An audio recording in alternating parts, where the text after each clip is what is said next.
Tertúlia. Meu boa tarde aí para todos e todas. Hoje é dia 17 de março de 2012, sábado. O verbete é de número 2240. Ele tem 4 páginas, 44 logias e 12 máximas. O tema, inferiorização social. A especialidade é conviviologia. Quem fez o verbete é a Gabi, aí, a professora Gabriele, que está ali. São 18 anos, dando exemplo para vocês aí, velhões e velhonas, marmanjos e marmanjas, tá certo? Ela está aqui, olha esse verbete dela que está muito sério. Então, veja, definição: a inferiorização social é o processo de rebaixar um ou mais indivíduos, com sins ou com siex, em detrimento de características somáticas, psicossomáticas ou pensênicas. As interpretações ou as interprisões grupo-kármicas seculares, a ausência de consciência crítica, os preconceitos enraizados na população, a condenação sem base racional, a supervalorização do ego, do agente inferiorizador, a exploração burguesa da classe operária, a visão distorcida do mundo, a aceitação de teorias independentemente da experiência, a qualidade das pressuposições, a rejeição pronta, os dogmas pessoais, a repressão às opiniões diferentes, as possíveis deformações dos fatos e evidências, a pseudo-superioridade da raça branca, a posição de superioridade dos Estados Unidos da América, a caça às bruxas, o nazifascismo, o Holocausto na Segunda Guerra Mundial, o fanatismo religioso e por aí vai. A parapsicose pós-dessomática anunciada, a evocação inconsciente de bases extrafísicas patológicas, a pressão extrafísica dos assediadores do passado, a ignorância quanto ao valor da paraconexão consciente com comunex homeostáticas. Agora, na remissiologia de 10 itens, nós destacamos 5. A priorismose grupal, fusão social, interprisiologia, racismo e xenofobia. Agora, a frase enfática: a inferiorização social é processo baratrosférico de fácil percepção, entretanto, de difícil extinção, podendo causar inúmeras interprisões grupo-kármicas para as consciências incautas. Você ainda pratica algum tipo de ato social inferiorizante? Com qual frequência? Agora, a mega-análise aqui com João Paulo a mega-análise tem 22 itens. A priorismose, pré-julgamento, rebaixamento, sectarismo, preconceito, subjugação, autovitimização, discriminação, coexistência, ego-karmologia, grupo-karmologia, sociologia, xenofobiologia, interprisiologia, cosmoeticologia, parageneticologia, anticonviviologia, antidiscernimento, antifraternidade, pseudo-superioridade, conflitividade e inseparabilidade. Agora, o verbete aí do dicionário hoje é autorreflexiologia, o argumento é o prescritivológico. Eu chamo a atenção para a argumentação, onde escrevi o seguinte: encefalologia. Há de se deixar escorrer a mufa, pensionizando profundamente. A única cabeça, de fato, inteiramente fria, admissível, é a do cadáver. A maioria dos componentes da humanidade, em função da evoluciologia, porta cabeças quentes. Agora, questionamento. Por que a conscienciologia não admite o chakra sacral, já que é usado até na acupuntura? Olha aqui, nós falamos muito de sexo chakra, pensa nisso. Faça uma comparação. No município de São Francisco de Paula, na região das Hortênsias, distante 123 quilômetros de Porto Alegre, o prefeito Décio Antônio Cola, que é médico, está anunciando que no dia 1º de abril desse ano vai acontecer um terremoto de alta intensidade, seguida de tsunami, com onda de 120 a 180 metros, que devastará parte do estado. Diz que não pode deixar a população desinformada. E sua dica é de que todos se abasteçam com artigos básicos à sobrevivência e alimentos. Ele diz que está sendo precavido e proativo. A população está dividida, e os que acreditam nessa história estão apavorados. Pensa que seja mais um lunático fazendo seu marketing pessoal para aparecer na mídia. O que o professor tem para dizer de pessoas que disseminam ideias catastróficas como essa? Não, a primeira coisa, tem que ir atrás dos técnicos para saber de onde é que ele tirou isso. E encantuar esse prefeito. Ele tem que falar. Está baseado em quê?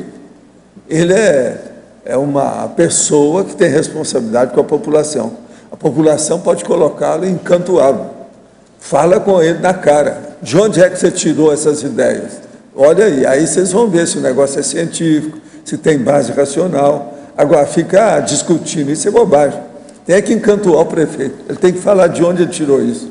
Se ele é doido, lá se não tem sanatório, manda para Porto Alegre que tem. Tive suspeita de labirinte e fui encaminhado para fazer exames. Foi constatado LMC, leucemia mieloide crônica. O médico fez novos exames e confirmou. Estou tomando o remédio hidroxiureia, 500 miligramas, HU, para baixar a taxa de leucócito. Em seguida, será indicada a medicação Glivec, que terei de tomar enquanto vida tiver. O transplante seria a solução? Terei êxito com ele? Existe outro remédio, outra solução para o meu caso? Por favor, ajude-me. Ele tem 53 anos, é de Manaus. O que você acha? Fala alguma coisa aí, pô. Vamos ajudar. Vamos pôr na energia, eu vou pôr na internet. Não sei se está funcionando. Essa é uma doença crônica que, até onde eu sei, se convive bem com ela. Eu acho que ele tem que não continuar... Não dá para sobreviver bem. Agora precisa de ver o estado geral dele. Continuar com essas medicações e ver os especialistas. Se tiver indicação de transplante, acho que vale a pena tentar, sim. E hoje o transplante às vezes ajuda muito. Hoje a rede ela é integrada, né? Então a Redome, que é a rede nacional de doadores de medula óssea, ela já consegue alcançar tem bastante doador brasileiro, o suficiente, inclusive, seria bom ele entrar na lista, né? Não, e certamente já devem estar captando. Se ele está com indicação de medula óssea, de receber medula óssea, já devem estar captando. Ele é de Manaus. Tem um banco de dados internacional. Ele tem 2 filhas e um filho. Vale a pena. 53 anos. E hoje tem não só nacional, como é interligado à internacional. E se consegue isso com mais facilidade. Agora, tem tratamentos novos aí que têm sido feitos nos Estados Unidos, que eu acompanhei no ano passado, agora em São Paulo, que eu vi sobre LMC. Mas é mais em criança, não sei se isso é adulto. Mas a indicação do transplante de medula óssea, ela é perfeita. Se for o caso dele, a chance de prolongar é grande. É prolongar a vida. Hoje, nos pedidos aqui, um é de Manaus, o outro é de Porto Alegre. Está rodando o Brasil inteiro. Gente, eu estou aqui com a lista de presença.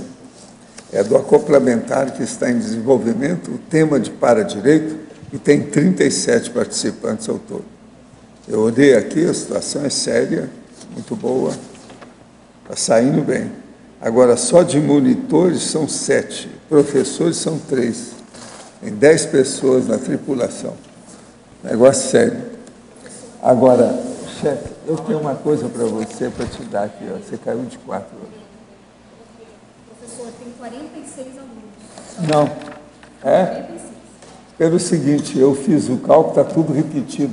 Não, mas entrou gente na última... Entrou na última hora, então entraram 11. Não, isso pode ficar com isso, é para você.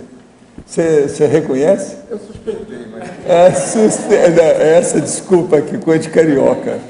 Suspeitei. Você sabe o que ele fez? Eu preciso te falar os erros. Eu fui falando, elogio, preciso te falar. Eu coloquei meia, máxima, culpa. Ele então colocou acento, falou que estava faltando o máximo. É latim não tem acento. Dio Benedetto. Não, e outra coisa, não adianta falar, porque está tudo itálico, mostrando que está no original latino. Que a gente não vai escrever meia, máxima, culpa, uma parte em latim, meia, e máxima, culpa em português. Ninguém faz isso, é verdade? Olha lá, ó, ali tem especialista. Ó, Marcelo. Mas como? Então, tá certo? Agora, ó, eu entrego aqui, ó, que ela está muito bem assessorada hoje, cuidado com a Gabi, tá certo? Agora, eu vou começar aqui na fatologia, a 7ª linha, a exploração burguesa da classe operária. Isso aqui me tocou porque eu já fui marxista. Agora, eu acho também que existe, né? O problema é como a gente trata. Né? O que você acha? A minha opinião, eu quero a dela, mas... Obrigada, tá bom. A exploração da classe operária, na verdade, você pode ser um comerciante, mas você não precisa explorar os seus subjugados.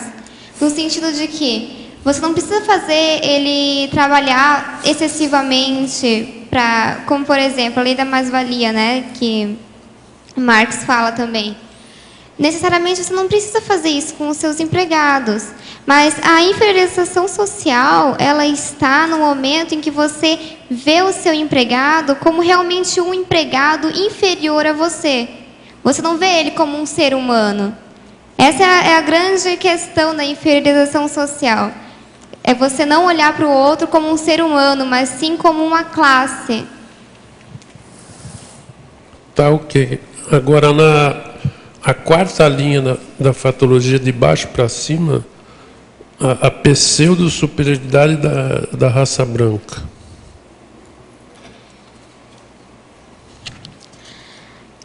O que você não entendeu da pseudo-superioridade da raça branca? Porque você pega a raça branca... Porque em toda a nossa história, você vai perceber que a raça branca sempre se achou muito melhor do que os outros. Eu vou só explicar minha tese. Você pega um loiro de olhos azuis, alto, porque ele dá uma impressão realmente de superior. O que você acha? Agora pega um negro altão também, vai saber se não é superior também. Pense sobre isso. É uma pseudo-superioridade. A sociedade, ela tem esse negócio de construtos sociais. Ela coloca que tal raça é melhor que a outra, que tal etnia é melhor que a outra.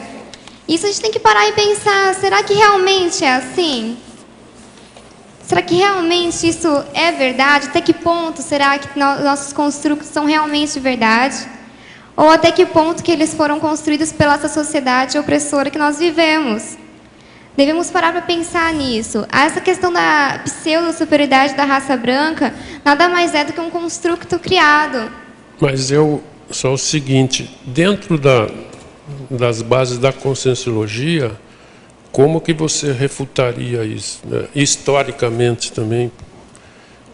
Historicamente, nem precisa se dar, porque historicamente tem diversas raças que se sobrepujaram dentro da cultura e de várias etnias diferentes. Então, isso aí talvez seja uma refutação, eu não sei se... A própria série X também, né? O fato de você poder vir em várias etnias também dá o contra nisso. Agora, Foz tem 75 etnias, tá certo? E a turma aqui não se mata muito uns aos outros por causa disso, não. Tem uma certa acalmia, né? Isso que o Pedro falou talvez seja a maior refutação, é que dentro das várias séries que você passa por diversas raças. Então, como você vai falar em raça... Agora, uma coisa impressionante aqui também é você pensar em Foz e na Trifron, que a vida é muito mais barata do que qualquer outro lugar. com todo esse processo de tanto negócio, tanta venda, tanta compra, e a vida é mais barata. Não dá para comparar com os lugares. As diferenças de preço dão até pena a gente comparar. São Paulo, Rio, os lugares todos com aqui. A turma chega aqui e fica boba de ver. Ah, que pena que eu não trouxe mais dinheiro, ou que eu não estou com reserva, ou que não sei o quê. E outra coisa, elas não falam só de Paraguai, não. A turma fala de Foz também, tem preço barato. A Viraporte, por exemplo, tem coisa que é quase nada, se a gente for olhar. Agora, em comparação com fora, os negócios se conta a diferença na base de 100% nas coisas. É muito grande. Então, isso, dentro do processo de etnia, também é importante.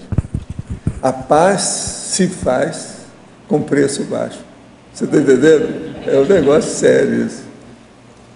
Há uma relação dessas coisas. Mas também eu vejo, por exemplo, no Brasil, que é um país multirracial, a gente vê, por exemplo, a pessoa se destacando lá no... É o melhor da classe, é o melhor... Tem de várias raças, né? Então, não destaca uma raça. Agora, a inferiorização social, realmente ela existe. Agora, tem lugar que é pior do que isso. Na Europa é de morte, em certos lugares, é ambiente, né? Mas é sempre bom esse estudo que a Gabi está fazendo. Isso é importante para chamar a atenção. É muito primata que foi da monarquia e ainda está por aí, né? Mas eu queria perguntar, o que te motivou a escrever esse verbete? Você teve alguma vivência maior nesse assunto? O que despertou curiosidade? Na verdade, eu sempre fui uma pessoa muito reflexiva a respeito do que está acontecendo ao redor de mim. Então, desde pequena eu já comecei a perceber que realmente existem pessoas que já tratam outras pessoas diferentes do que elas me tratavam. Pois assim, tratavam uma pessoa que era de determinada classe social diferente. Então, eu fui percebendo isso. Mas aconteceu um fato muito interessante. Eu não diria que foi um fato marcante, mas foi um fato muito interessante. Que eu estava no segundo ano do ensino médio, eu acho, e aí eu estava lá esperando lá na frente da escola e tinha um mendigo lá. Aí eu falei, mas nossa, um mendigo, e já aquela visão pejorativa, né, da jovenzinha que eu era. Aí eu encontrei meu professor de...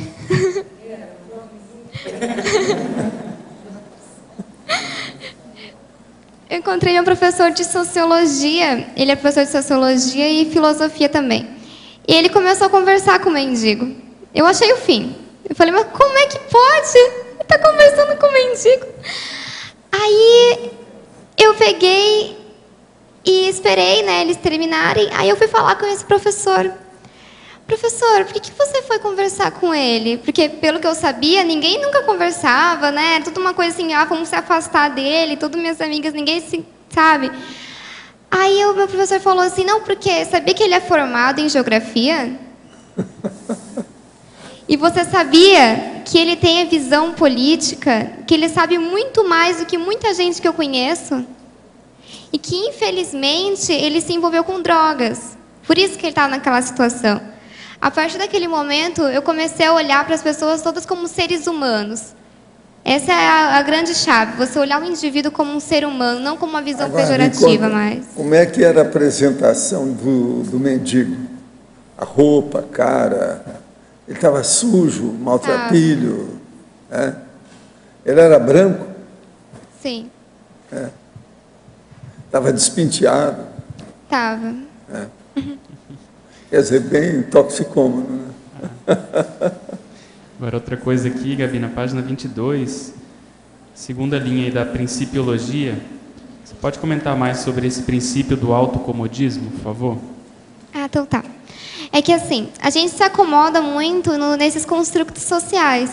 Como eu falei, se eu não tivesse ido atrás do meu professor naquela situação, eu nunca ia sair daquilo. Mas foi bom, você veja bem, você tratou o Arlindário muito bem. Um cara que era da máfia, carcamando desse jeito sério, entende? E você não se assustou com ele. Porque você aprendeu alguma coisa. A maior prova é isso, é uma livro. Porque justamente eu vejo as pessoas como seres humanos. Eu não me importo que essa pessoa ela tenha a classe que ela tenha. Ela tenha poder, tenha o que ela tiver. Eu só vou enxergar a pessoa como um ser humano, nada mais, nada menos. Quer dizer que você já saiu da monarquia, Gabi, o caso é esse. Ô, Gabi, eu queria te falar que eu gostei muito da tua fatologia, ela é bem histórica, ela abrange todos os contextos assim, de exclusão social mesmo dentro da história. Eu só senti falta do feudalismo, não sei se você acha pertinente colocar. Feudalismo? Você colocou ditadura, colocou holocausto, inquisição, caça de bruxas.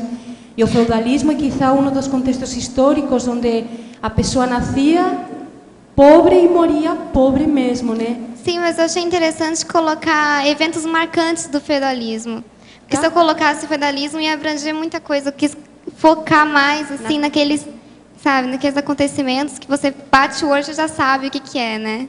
Pode ser. E aí eu queria que você explicasse na fatologia, na 6ª linha, a supervalorização do ego do agente inferiorizador. Sim. Porque para você inferiorizar uma pessoa, você tem que se sentir superior a ela. Então você tem que ter teu ego muito bem acima daquela pessoa para você se inferiorizar ela. Na verdade, no momento em que você se sente superior, acabou. Você já está inferiorizando todo mundo ao teu redor. No momento em que você se sente superior. Obrigada. De nada. Gabi, aqui na fatologia, fala para mim sobre a autovitimização, Gabi. Tá. Porque o agente inferiorizador, porque esse verbete é todo voltado para o agente inferiorizador, ele vai se autovitimar para justificar as suas ações de inferiorização.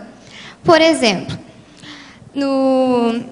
na Segunda Guerra Mundial, os alemães, eles achavam que os judeus, eles tinham causado tudo aquilo para eles. Eles perderam a Primeira Guerra porque foram os judeus que estavam controlando a economia durante a Primeira Guerra Mundial.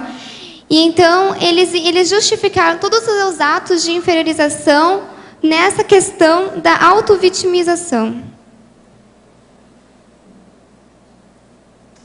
Obrigado. De nada.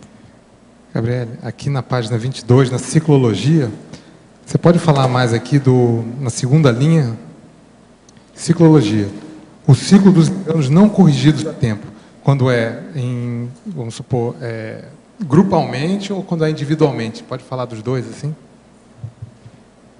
Os erros não corrigidos a tempo. Na verdade, vai mais assim. A pessoa que ela fez a inferiorização social. Aí, de repente, ela se dá conta daquilo.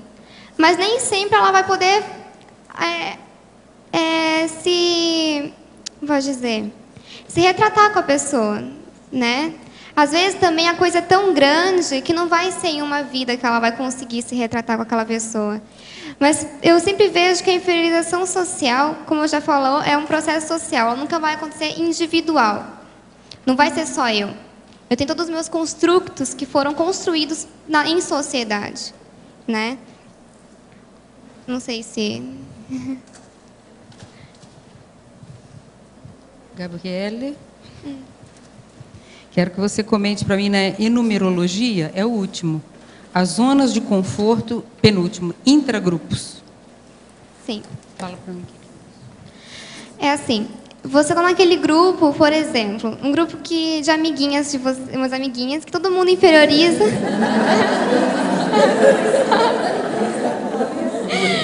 Vocês têm o seu grupinho de amiguinhas e todas elas começam a inferiorizar um outro grupinho de meninas. E o que você faz? Você continua lá, porque você tem suas amiguinhas. Você continua inferiorizando os outros. É assim. É a zona de conforto. No meu caso, que eu não tenho amiguinhos, eu tenho amigões. Mas é muito comum na juventude essa condição, porque a pessoa precisa de uma identidade, né? Identidade grupal, ela faz parte da transição da adolescência para a vida adulta. Então, enquanto não existe uma identidade pessoal, a pessoa se reforça nos grupos, é muito natural. O problema é que quando a liderança daquele grupo é anticosmoética e a jovem ou o jovem inexperiente não tem energia para desbancar aquele líder que faz a inferiorização, né? Isso é muito comum na escola e também na profissão, na vida profissional a gente também vê isso.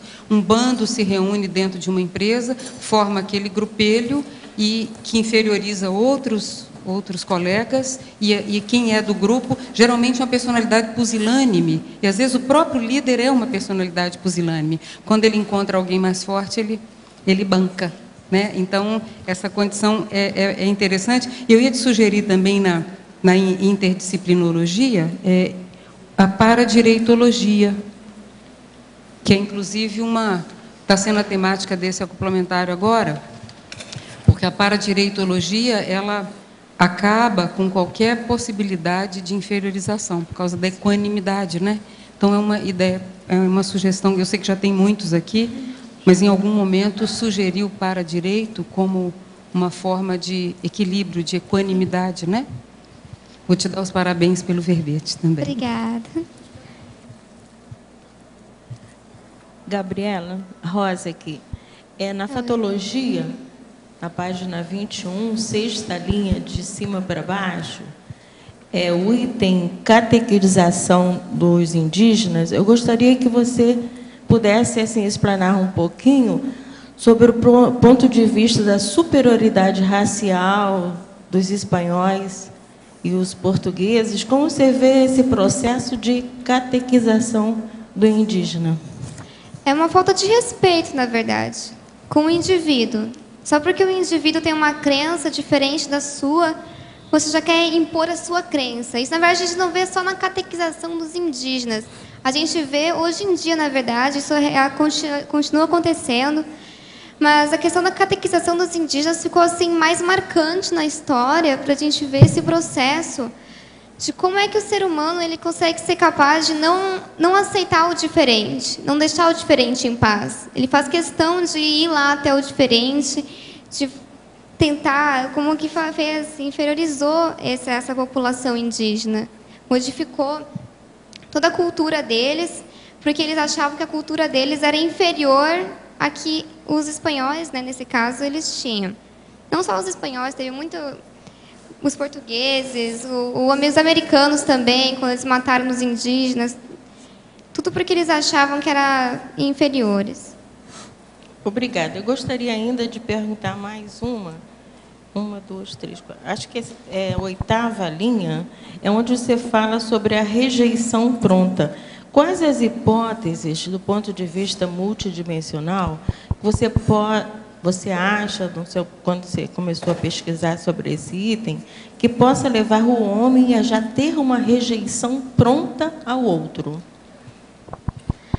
Na hora que eu escrevi esse item, na verdade, vem dos construtos sociais. Como, por exemplo, a história do mendigo. Já tinha uma rejeição pronta.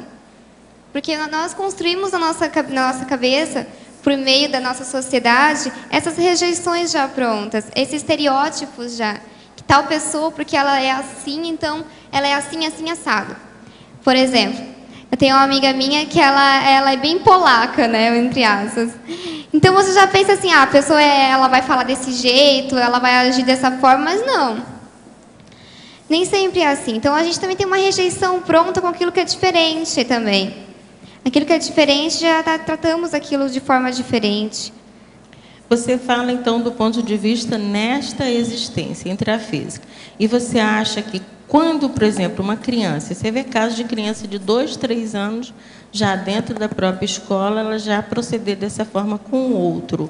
Isso poderia já ser de outras vidas, já trazer, você aceita essa hipótese? Pode ser. Por exemplo, se eu vivido numa sociedade muito conservadora, durante várias vidas, aí eu chego numa sociedade muito liberal, eu vou olhar para aquelas pessoas e falar: o que eu estou fazendo aqui? Seus seres inferiores. Você entendeu? É uma coisa assim, é da pessoa mesmo. Então, mas isso que eu estou querendo dizer é que ela foi construído, seja lá qual vida que for, ou nessa ou na próxima, quer dizer, nessa ou na outra, seja qual vida, ela foi construída socialmente. Já tá trouxe na paragenética dela, né? Sim, e foi construído socialmente. Uhum. Obrigada, viu? De nada. Muito bom. Gabi, aqui no D. Em Principiologia, você coloca o último princípio da ação-reação. Poderia aprofundar um pouquinho dentro da questão da inferiorização social? Tá. A ação-reação é assim. Ela também tem mais ou menos a ver com o princípio de ascensão e queda. Acho que tá ali junto. É que no momento que você faz a inferiorização social, as pessoas que estão sofrendo a inferiorização social, elas não vão ficar neutras. Elas não vão ficar lá, tá legal, você está me inferiorizando. Legal, então tudo bem. Não, elas vão ter essa reação ao que você está fazendo. Elas vão tentar fazer alguma coisa. Nem todas. Eu não estou falando uma regra assim, em geral, nem todas. Tem pessoas assim que levam mais light a coisa, não dão importância, mas tem pessoas que levam muito a sério. Então, esse princípio de ação e reação. A pessoa ela vai reagir. E também entra em contato com o princípio de ascensão e queda, porque, na verdade, no momento que você inferioriza demais uma pessoa, essa pessoa ela pode até mesmo se juntar com outras pessoas e pode inferiorizar você. Ela inferioriza você. Você troca de lugar. Também de algoz e vítima, né? Gabriela, por favor, aqui em Ciclologia, no 22, na página 22, eu ia perguntar justamente sobre isso, ciclo, ascensão, queda do agente inferiorizador. É isso que você acabou de falar ou tem mais algum elemento aí? Não, na verdade é isso mesmo que eu acabei de falar. Então, essa ascensão e queda se dá por algo externo que acontece? Como que seria a ascensão e queda, assim, no sentido da conscientização, do processo de que não é, sei lá, um amadurecimento consciencial? Como seria essa mudança? Na verdade, no momento que acontece a mudança, que a pessoa percebe que ela está inferiorizando, não vai mais ter ascensão e queda. Sim. Acaba isso, porque a pessoa ela já sai disso. Ela sai desse meio, sai desse vínculo de inferiorizar, de ascensão e queda. Na verdade, o que é ascensão e queda? Você está superior e depois você está inferior. No momento que você acaba com isso, não tem superior, não tem inferior, todo mundo é ser humano, todo mundo é ser humano. Acabou, não tem ascensão, não tem queda, não tem poder, não tem nada. Aí realmente você percebe que não vale a pena fazer essas atitudes inferiorizantes. Ô, Gabi. Como você pensa ou acha que as pessoas, que tem muitas pessoas que não se dão conta de que fazem essa exclusão, essa inferiorização. Como é que a pessoa chega nesse ponto que você está falando, que ela se dá conta e aí ela consegue mudar? Como é que seria esse caminho para ter lucidez de que a pessoa está sendo superior com outras? Parte muito do princípio de autorreflexão. Tanto que eu coloquei ali, reflexão de 5 horas, né? É uma técnica, na verdade, mas no momento que você para, você pensa na sua vida, você tenta se policiar no momento que você vê que você está fazendo alguma coisa assim, você para. Mas será que é realmente inferiorização social que eu estou fazendo? A inferiorização social, como eu já falei, ela é muito sutil. Está na fatologia, está na frase enfática, ela é muito sutil. Por exemplo, uma pessoa que não tem um membro do corpo, você já fala, coitado. Quem disse que ele é coitado? Foi você ou foi a sociedade que falou que ele é coitado? Só porque tem uma necessidade especial, entre aspas. A pessoa pode ser muito melhor que você. Você sabe que havia até aquela dona na televisão que falava, ih, coitado. Lembra? Gabi, aqui eu gostaria de, na página 22, se você tem alguma ideia para a gente interromper esse ciclo, aqui na ciclologia, esse ciclo vítima, algoz e vítima, se você tem alguma ideia para a gente interromper esse ciclo. Algoz e vítima. No momento que você para, vamos fazer assim, você parou com a inferiorização social, acabou esse negócio de algoz e vítima. Você não vai mais inferiorizar o outro, então você, tecnicamente, você não vai ser o algoz. E você não precisa ser a vítima, porque no momento que você trata o outro como um ser humano, você vai entender que aquela pessoa está numa posição que ela não se deu conta ainda das ações dela. Então você acaba com esse negócio de, eu sou uma vítima, coitadinho de mim. Ou você acaba também com esse negócio, esse ser aí é tão inferior, eu sou tão superior a esse ser. Você acaba com isso. No momento em que você... Na verdade, a inferiorização social ela é muito fácil de ser acabada no momento que você percebe ela dentro de você. É difícil você acabar com ela no mundo, no exterior. Mas no momento que você percebe ela dentro de você, você consegue se policiar de pouco em pouco. Quando vê, você não está mais praticando a inferiorização social. Tá. E o que é que você acha do perdão aí nessa condição aí, desse ciclo, para interromper esse ciclo? A verbetógrafa. Fatologia, página 21, quarta linha. Olha aí. Gostaria que falasse sobre as generalizações. Sim. As generalizações nada mais é do que os estereótipos, na verdade. Sinônimos, tecnicamente. Você já generaliza aquela, por exemplo, eu falo aqui turco. Todos já pensaram? Já pensaram? Todo mundo já tem uma imagem na cabeça? Alemão. Espanhol. Americano. Francês, português. Já generaliza aquela pessoa já tem todas as características, por exemplo, italiano. Não, carcamano. Carcamano, mas como? Entendeu? Entende? Agora, ó, fatologia, sétima linha, de cima para baixo. Falar sobre os mitos.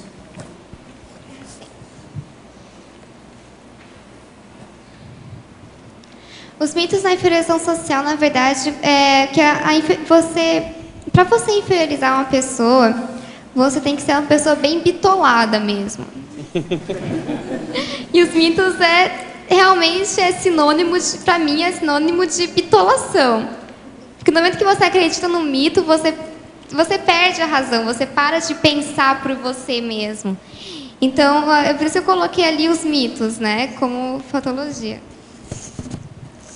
Minha filha tem 28 anos e ainda é dependente de minha ajuda financeira. E isso a deixa muito aborrecida e com baixa autoestima. Demorou 9 anos para terminar o curso de Engenharia Bioquímica. E apesar de ter enviado currículo para várias empresas, ainda não foi chamada para entrevista.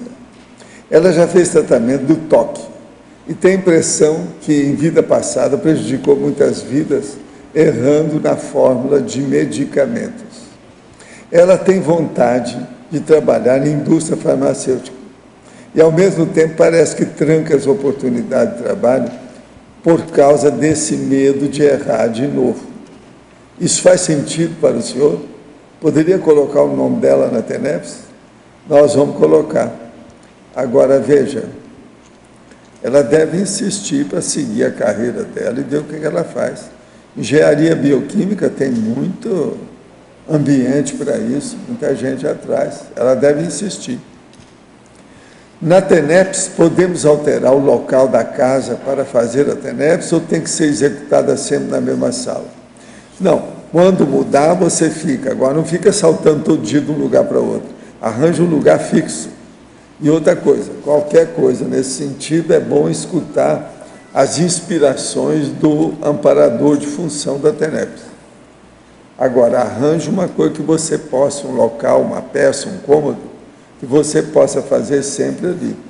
Agora, às vezes, quando mudar, muda para outro lugar que seja fixo. Não deve mudar todo dia, toda hora. Ficar uma coisa aí, vamos dizer, totalmente anárquica. Isso não é bom. É a dromania.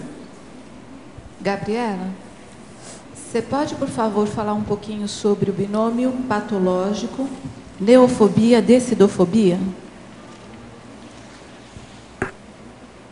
Binomiologia, página 22, terceira linha. Que nem eu falei. A pessoa que ela tem o medo do novo, então ela tem medo de decidir. Porque no momento que você vai decidir alguma coisa por si mesmo, não estou falando de decidir com base nos outros, você tem que estar aberta a novas ideias, na verdade. Porque você vai decidir algo. Você tem que saber todas as possibilidades daquele algo. Então, é muito mais confortável para a pessoa que inferioriza ela ir pelas decisões do grupo. Ela não ir pelas decisões dela. Então, ela tem o medo do novo, medo do que é diferente, ela fica naquela zona de conforto dela. Então, consequentemente, ela tem o medo de decidir o que ela vai fazer.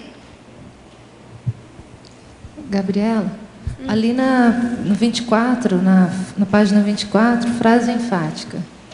Você coloca que a inferiorização social é de difícil extinção.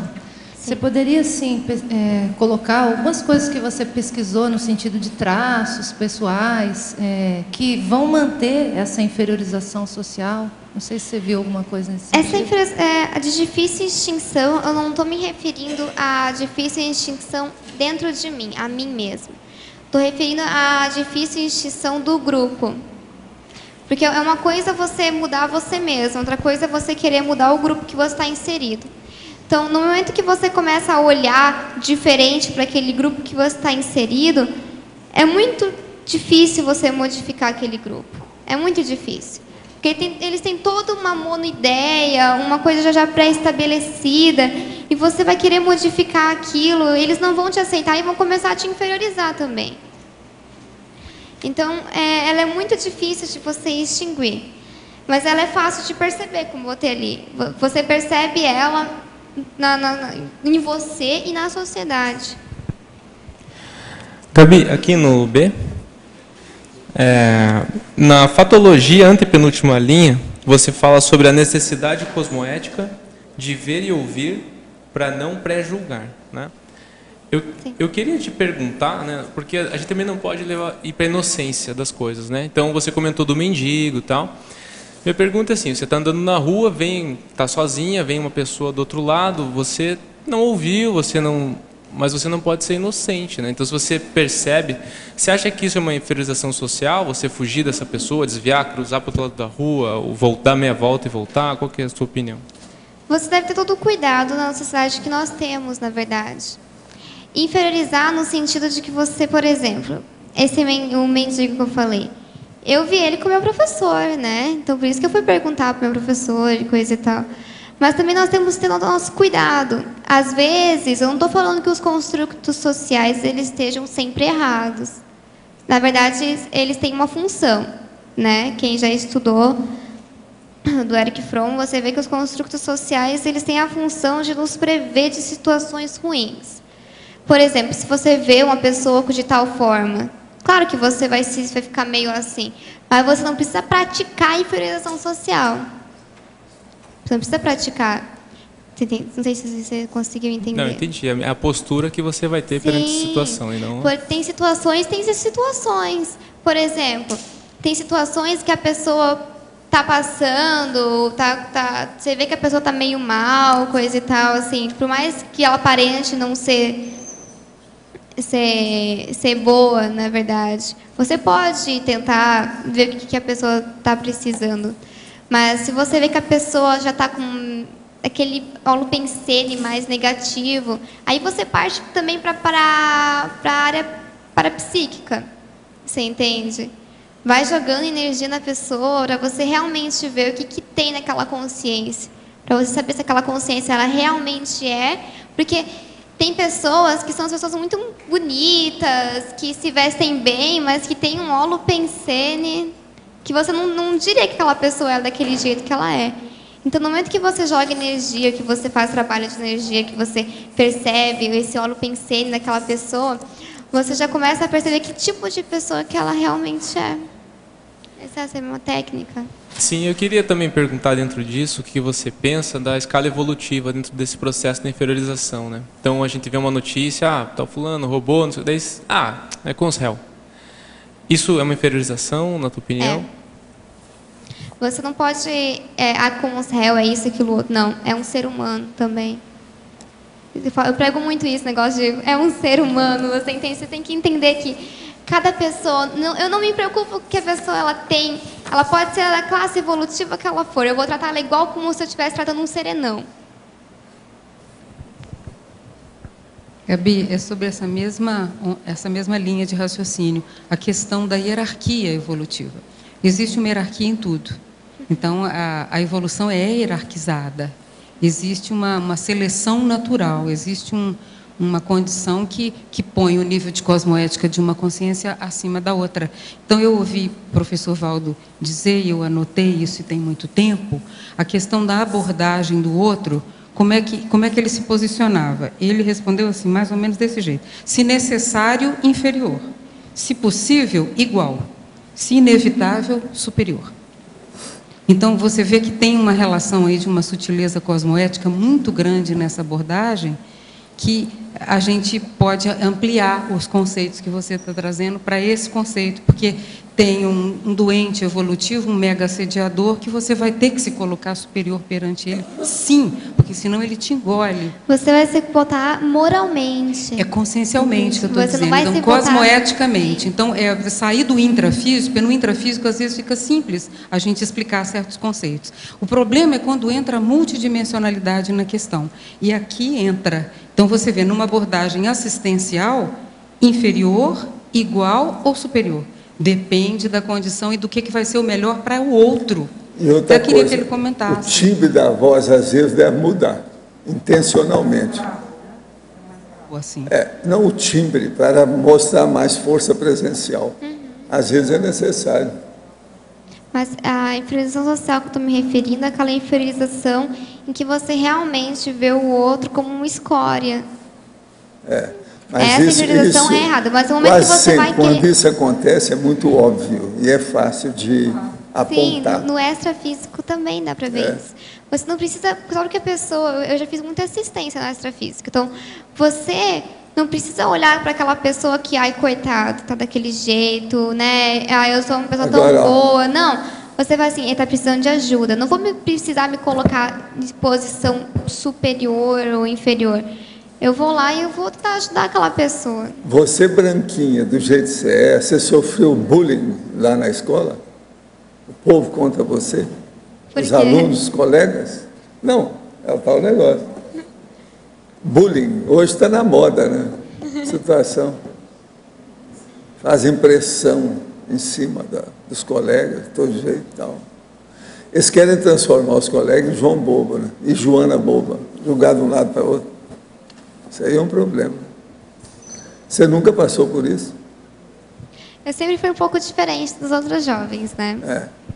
Eu nunca fui assim de festar e essas coisas assim. Eu sempre fui muito mais centrada em questões pessoais, em mim. Desde muito pequena eu já pensava, o que eu faço aqui no mundo?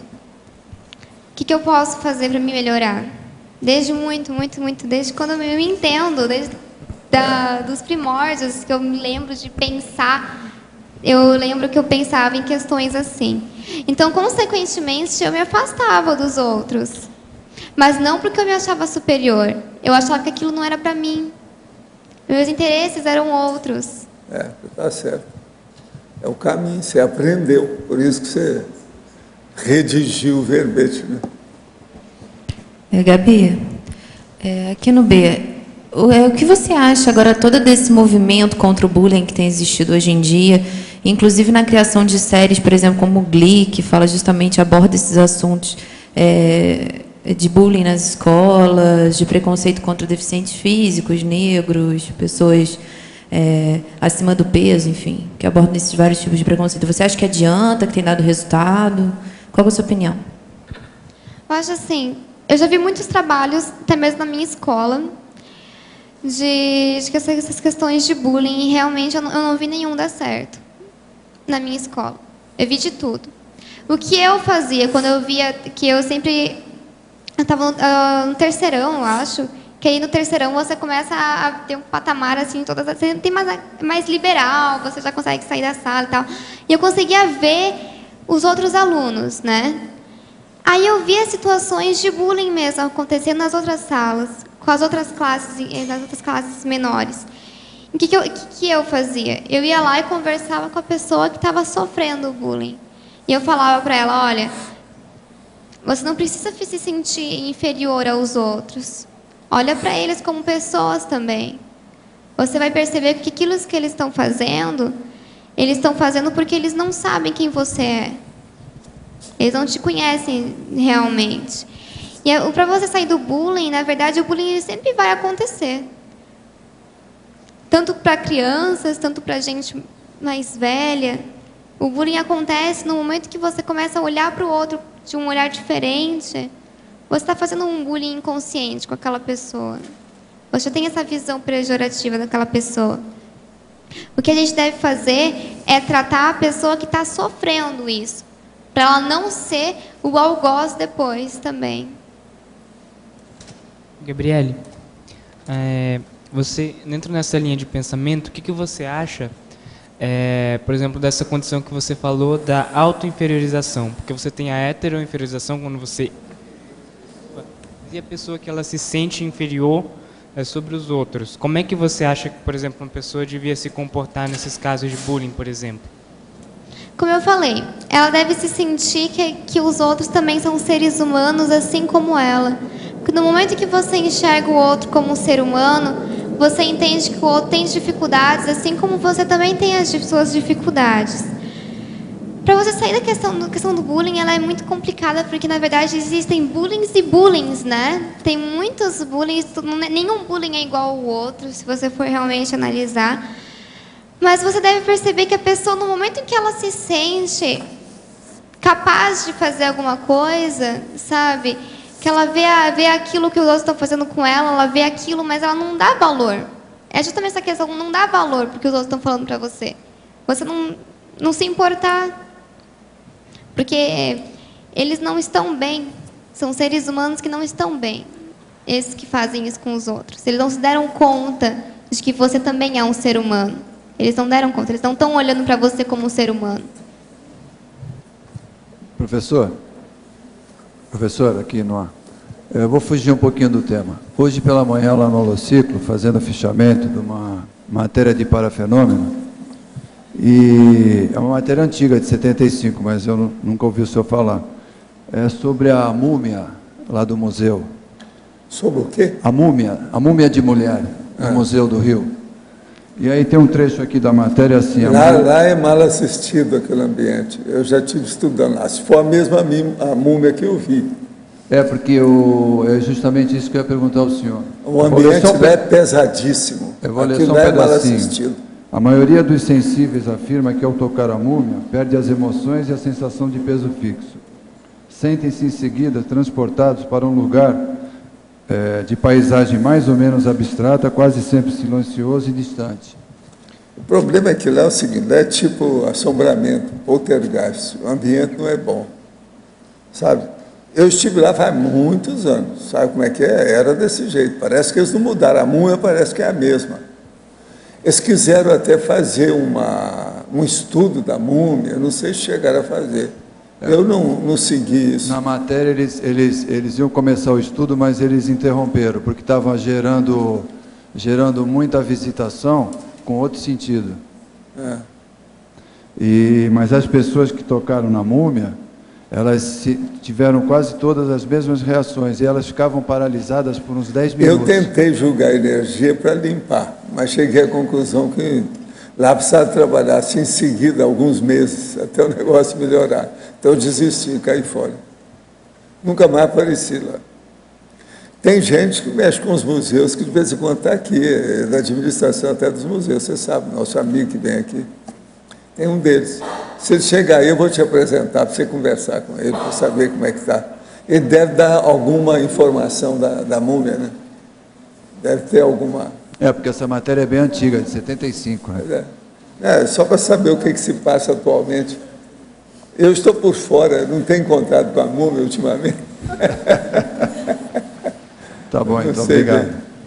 Gabi. A gente encontra com algumas múmias por aí, mas são outras. Mas essas falam, né? Mas são outras, sabe? É gente viva. Gabi, eu queria gente pseudo-viva, né? Múmia é pseudo-viva. Queria que a Gabi comentasse a questão da agressividade sadia que permite a pessoa fazer atares ao invés da tacon.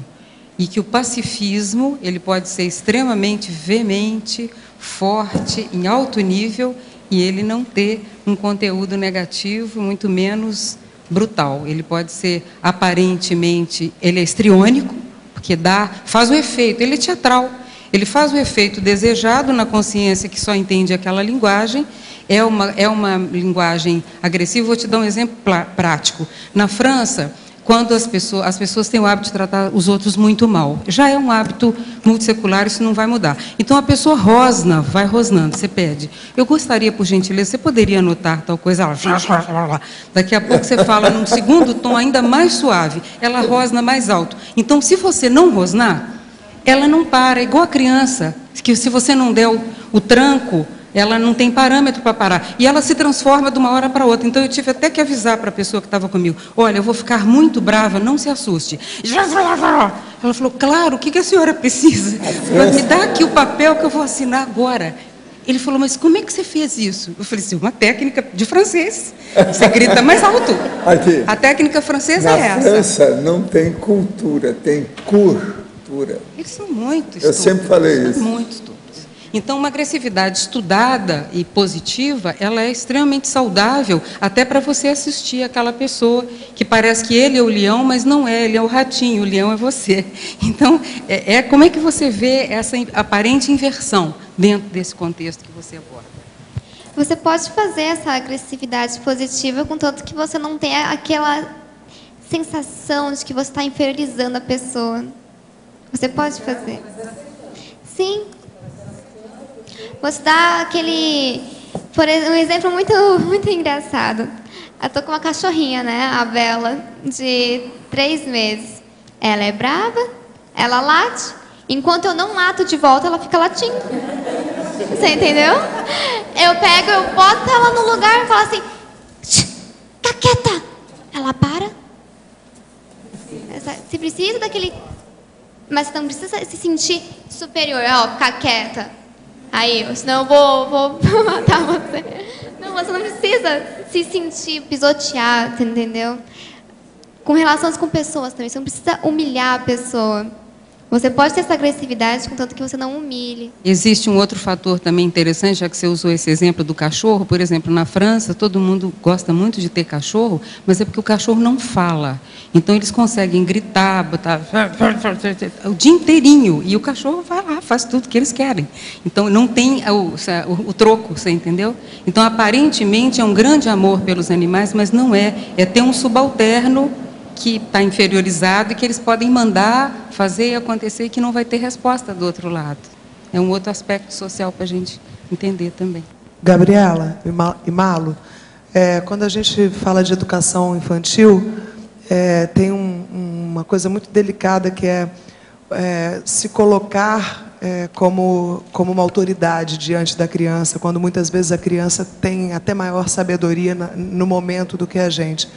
Então, eu queria que você falasse um pouquinho, vocês duas, sobre essa questão de colocar o limite.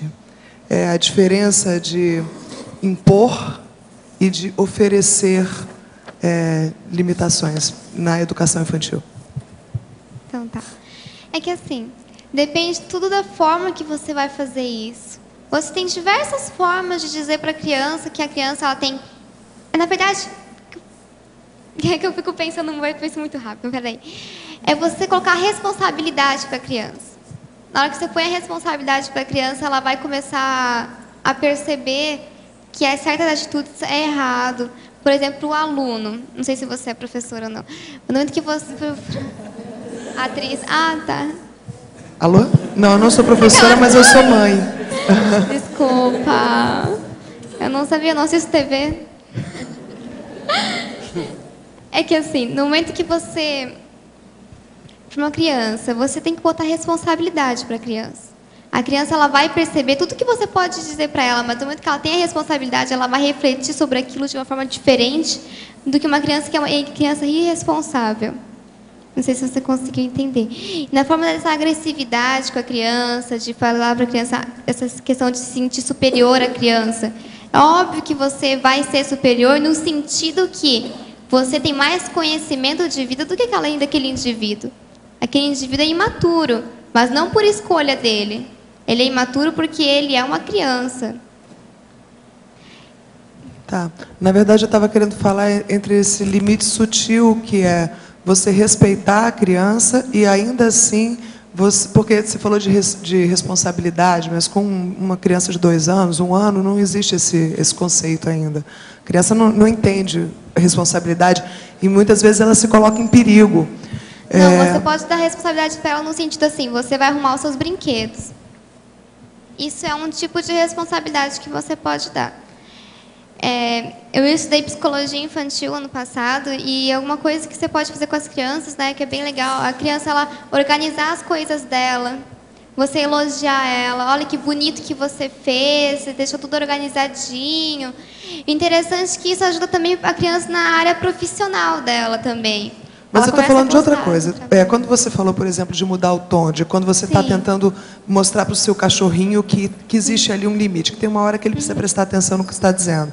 Então, quando você está impondo limites para uma criança muito pequena, obviamente, você pode cair no erro de fazer isso de uma forma autoritária.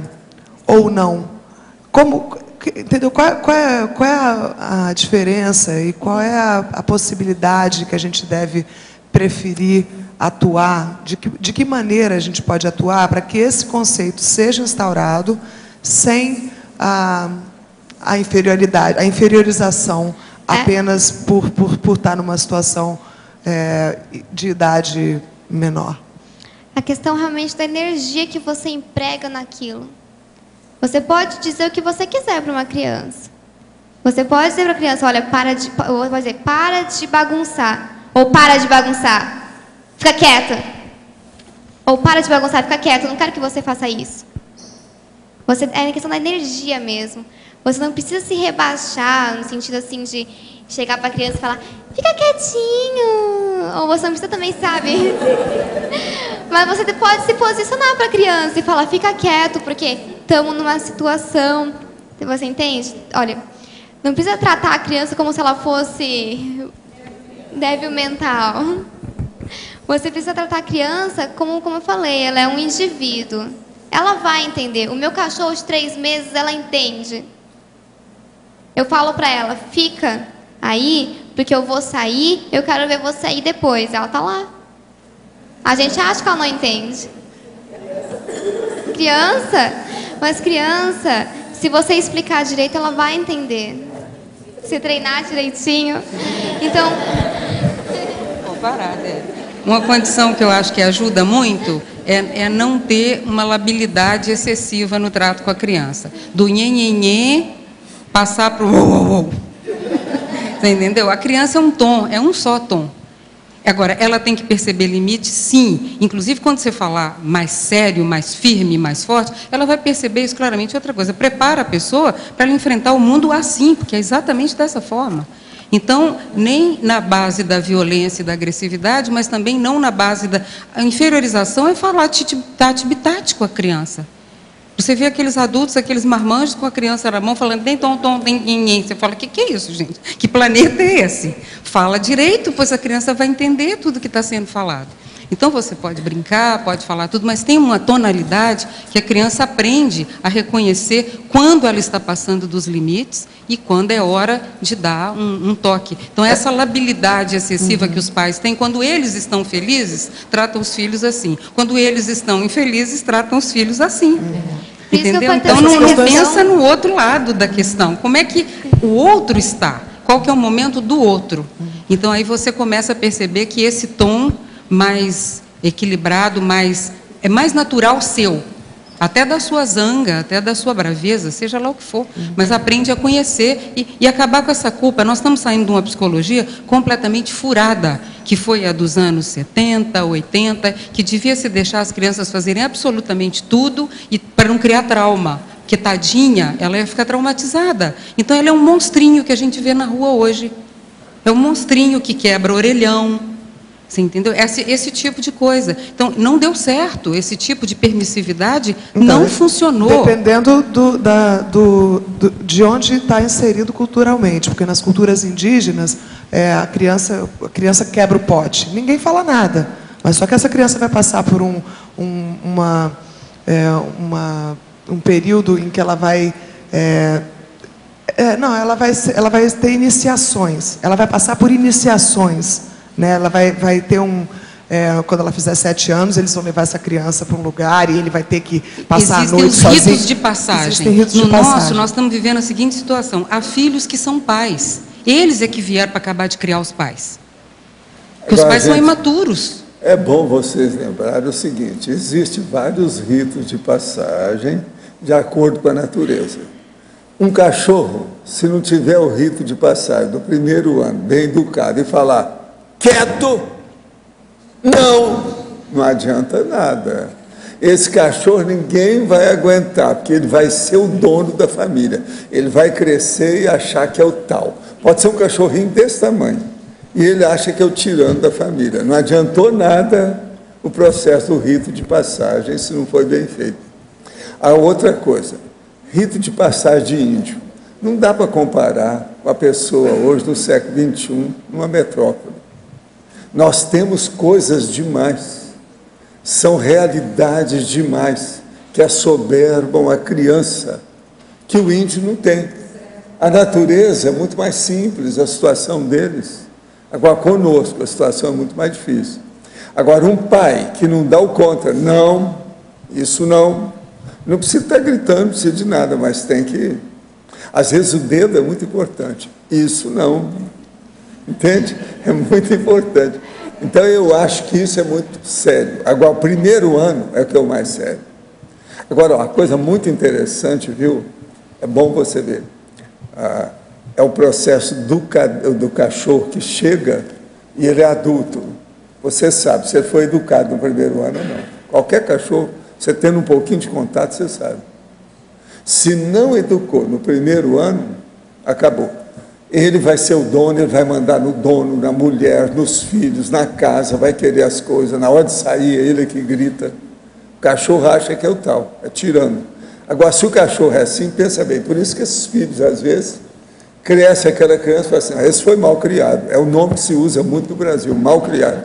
O que eu vejo muito, professor Waldo, acontecendo com criança, com pais, é um pouco dentro daquilo que a Mala falou, depende do humor da pessoa. Que eu acho que a criança tem que aprender, na verdade, o significado do não. Então, eu já vi vários pais assim, no momento, não pode fazer. Daqui a pouco, aquilo que não podia fazer, pode fazer. A criança, a falta de coerência, a criança jamais vai compreender o significado do não. Tem que ter um padrão de conduta. Então, a criança, às vezes, tudo. teima uma vez, teima a segunda vez, na terceira vez o pai, então, sabe, já deixa para lá. Eu já vi pais que batem na criança, daqui a pouco a criança vai fazer a mesma coisa e ele já não fala mais nada, porque ele já cansou daquilo.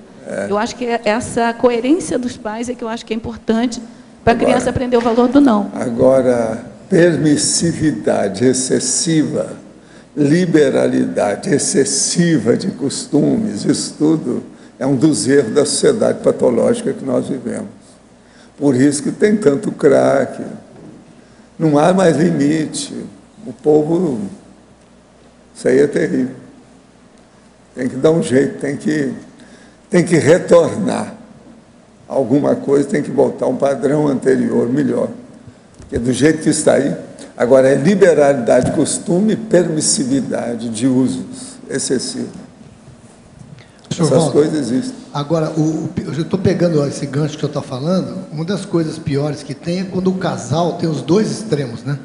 Tem aquele que exige demais e tem o outro que é liberal demais. Aí não, o pior é a hora que entra a supermãe e o superpai, que são os avós. Aí faz o jogo. jogo. Aí o negócio piora tudo. Aí desanda com o senhor. Tudo aí tem que olhar. Agora, tudo é um problema de ponderar as coisas. Tudo tem um processo melhor, mais ideal para funcionar. E outra coisa, nada disso precisa de ser com violência.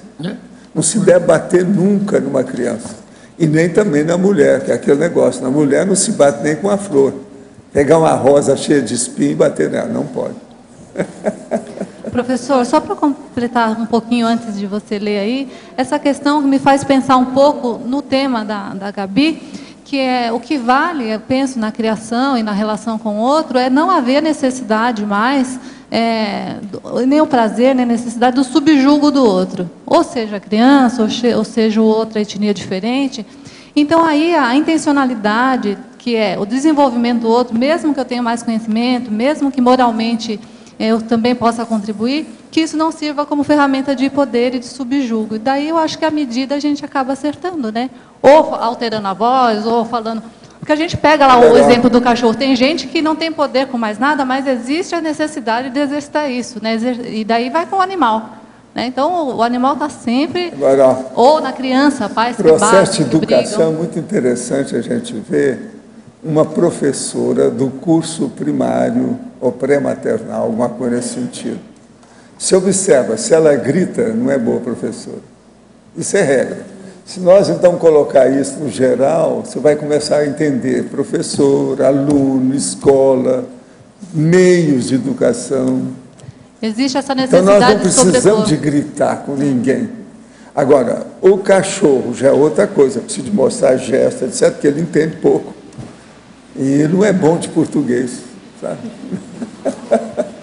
E as pessoas costumam ser mais gratas, quando adultas, a pais que tiveram normas, que foram instrutores, educadores, reeducadores, do que aos permissivos. Então, nós somos mais gratos a quem A esclarece. filha que foi bem educada pela mãe vai ser uma boa mãe. Aquela que foi mal educada vai ser um problema e, às vezes, não vai querer ser mãe. Isso é uma regra. Uma das coisas que eu vejo também que é importante é a questão da consequência, porque aqui no D, muitas vezes a gente fala para o filho várias vezes, não faz, e a criança não entende. Quantas vezes a gente diz, não faz, isso não pode. Não, então, aí o negócio é tem que parar aplicar. e fazer um discurso com calma. Explicitar tudo para ela. Por quê? Mostrar os fatos, voltar atrás e perguntar. Entendeu? Se não entendeu, continua. Fala meia hora com a criança que ela vai entender. Isso, às vezes, é muito importante. É o discurso doméstico que eu chamava lá em Uberaba. Mostrar. Às vezes consertava. E outra coisa, quem tem que falar isso é a mãe, de preferência. Que a mãe é que tem mais contato com os filhos, não é o pai. Mas, professor, eu costumo comentar com minha esposa essa questão, inclusive, até do patrão com os funcionários e do pai com os filhos, né? Tem um ditado popular até que diz que se gritar resolvesse, o porco não morria. O senhor sabe que quando mata o porco, o que mais grita dos animais é o porco, né? Lá na minha terra também eles falavam isso. Falava isso, né? Então, porque lá tinha muito porco. Comum.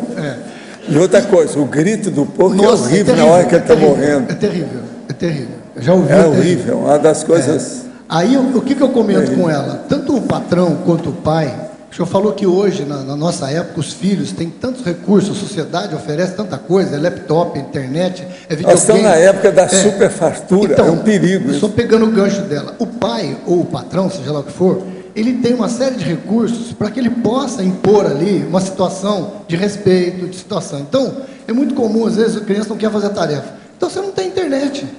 Você começa, não precisa bater. Existe aquela questão da troca, existem os valores. Agora, nessa questão que eu estava falando, do discurso doméstico, um dos mais sérios que tem que fazer é o pai com as crianças, seja uma menina ou um menino, para expor a ele as coisas boas e as coisas ruins que a internet e o computador têm.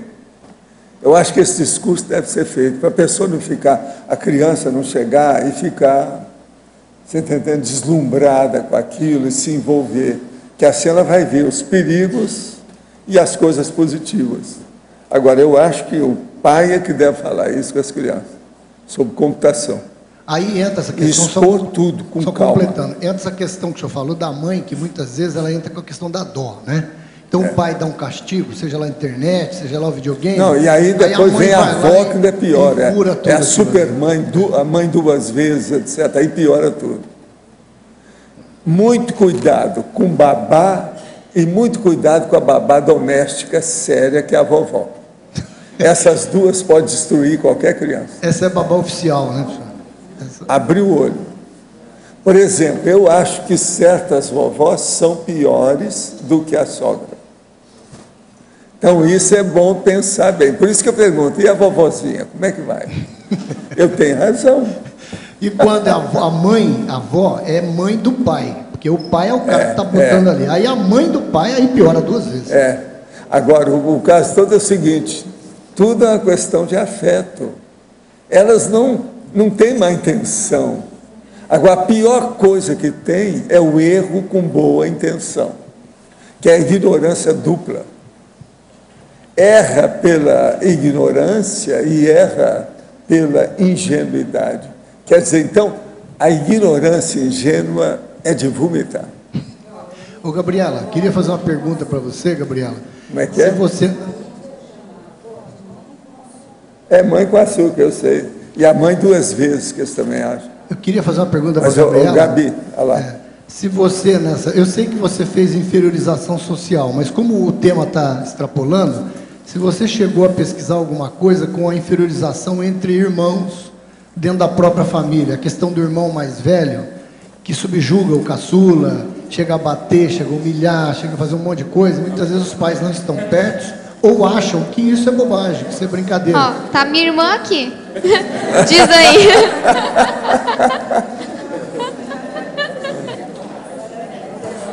Como é que é? Como é que a Gabi é com você? É? Não, acho que é o contrário, hein? Olha o sorriso dela. Ai, tô com vergonha. Eu acho que pouco só, de vez em quando. Mas é bem pouco. A maioria das vezes eu acho que sou eu. Se ela falasse que não tem nada, eu ia gritar. Aqui, ó. Se ela falasse que não tem nada, eu ia gritar, porque não existe gente com sangue de barata. Gente tem sangue de gente, não é sangue de barata. Isso é muito importante. Esse bem pouco aí comprometeu um pouco, né, senhor? Bem pouco comprometeu um pouco. Mas olha, escuta, para verbetógrafo aqui, ó, um negócio sério. Acha natural a reação da pessoa inferiorizada no sentido de querer inferiorizar a outra como retaliação? Seria ético? Não é ético, na verdade. É lógico que não é. E você tem no princípio também de algoz e vítima, né, que eu coloquei. A pessoa, quando ela é inferiorizada, a maioria das vezes ela vai querer inferiorizar aquele que está inferiorizando ela. Seja isso de uma forma realmente ativa ou seja isso de uma forma imaginária. Da pessoa ficar imaginando na cabeça dela que está matando o outro, que está querendo, sabe, armando coisas na cabeça dele e tal. Isso já está botando em prática, tecnicamente, aquilo. Agora, ó, tem uma senhora aqui da Bahia, para você, a verbetógrafa.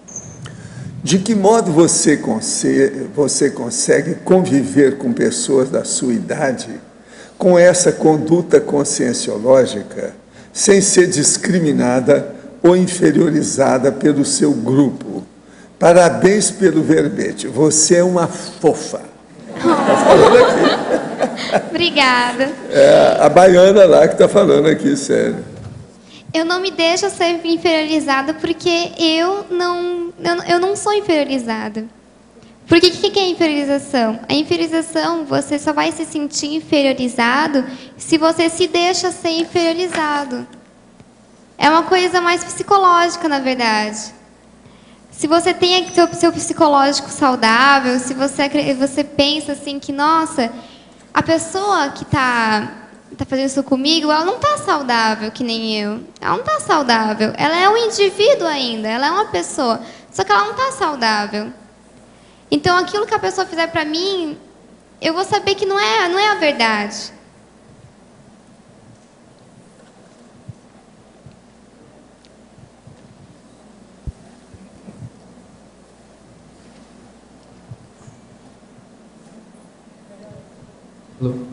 Alô. Na página 21, a triputologia, você coloca predomínio dos sentidos somáticos, notadamente do autodiscernimento contra a convivialidade cosmoética. Queria saber por que você colocou dos sentidos somáticos e não das faculdades mentais. Um minutinho.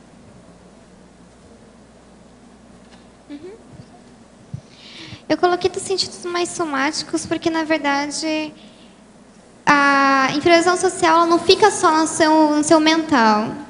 Não sei se vocês estão conseguindo entender. Você pode inferiorizar a pessoa mentalmente, só que você só vai ser social no momento em que você pratica. Você pode inferiorizar mentalmente a pessoa, mas ela vai passar a ser social quando ela está na sociedade. Isso, é um processo instinto. Isso aí. Também na página 23, na sindromologia, você poderia comentar sobre a síndrome da ectopia afetiva? Como é que isso influencia na inferiorização social?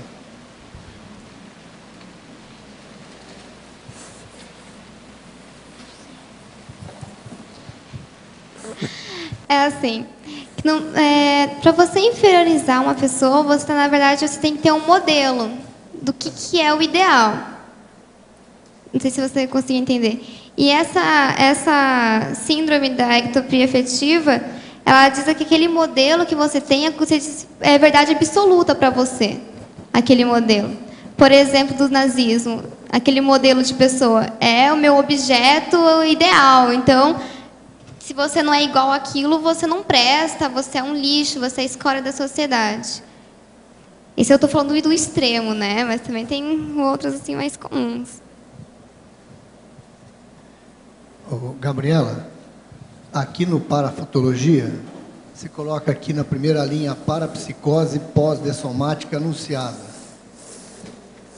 Eu lembro que no livro do professor Valdo, Projeções da Consciência, ele comenta lá uma das projeções que o senhor estava sobrepairando uma comunex baratosférica, que o pessoal estava caminhando para um desfiladeiro e tinha algumas consciências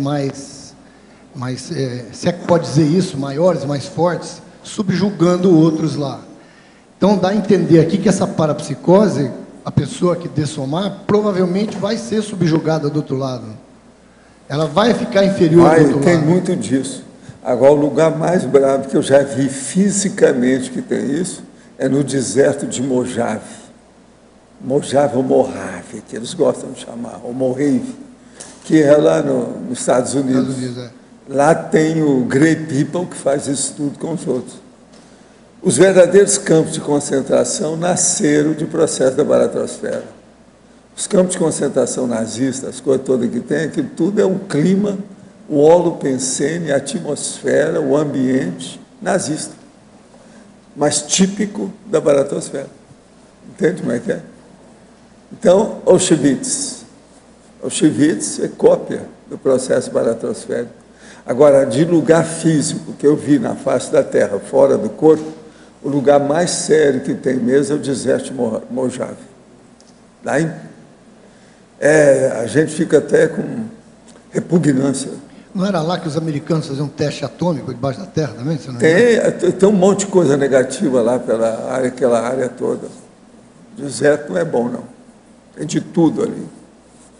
Mas agora, olha, a minha comparação com o ambiente que tem lá, extrafisicamente, mas na crosta da terra, do deserto, é pocilga, sabe?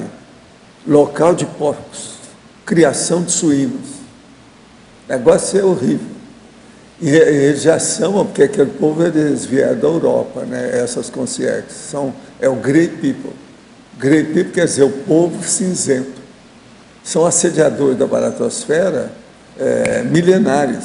Como o negócio vem de longe. Como chama? Grey o quê? Grey People. Grey quer dizer cinzento, é o povo cinzento, porque eles têm uniforme cinzento. Está entendendo? Agora você vê que o negócio fica tudo sombrio assim, a hora que eles aparecem. O ambiente não é nada bom. O povo é tratado como se fosse mesmo a pocilga, são os porcos. É um chiqueiro, dá pena. Agora, eu fui lá, outra coisa, você sabe que anda mais um pouco lá, você vai tem o Riverdale, tem Vegas, tem Reno, que é um lugar de casamento cheio de flores, tudo lá, não é muito longe, não. Então, o ambiente humano é uma coisa impressionante. Você, às vezes, está aqui, 10 metros para cá, muda todo, o holopensene é outro. De abrir o olho, a gente tem que estar escolhendo aonde nós vivemos e respiramos. Agora, ali a baratosfera, que eu acredito que tem ali de Las Vegas, naquela região, deve ser um negócio também terrível, né, professor? Mas tem ambientes bons, não é bem assim, não. Eu atingi muita gente em Vegas, eu estive lá com calma, já faz muitos anos, né, mas vi aquilo com calma. E era na época que eu estive estudando até os negócios da Cosa Nostra, você está entendendo? Que é a máfia, com os negócios todos que havia. O hotel que eu fiquei, por exemplo, era deles. Hoje eles destruíram, fizeram um maior. O hotel antigamente chamava Sands, quer dizer areia, por causa do deserto. Agora, lá é que tinha o negócio do aviador, que aquilo era dele. O aviador, sabe? Aquele do filme, aquele negócio todo.